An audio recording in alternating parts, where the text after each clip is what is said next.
Hi there, welcome. In this quick tutorial we are going to show you how to upload 15 minutes video on TikTok.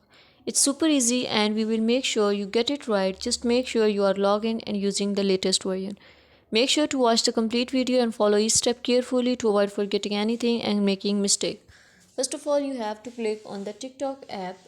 The app will appear in front of you. You have to click on the plus mark.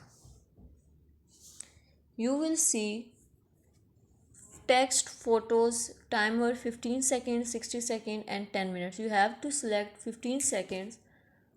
After clicking on this, you have to push the red button. Video will be start on your video and click on this mark. Video will be saved in your TikTok. That's all.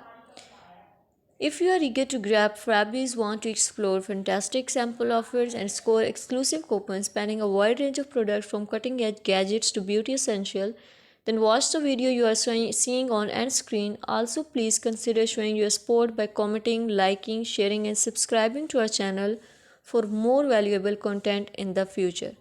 Your engagement is highly appreciated. I wish you very good luck. Thanks.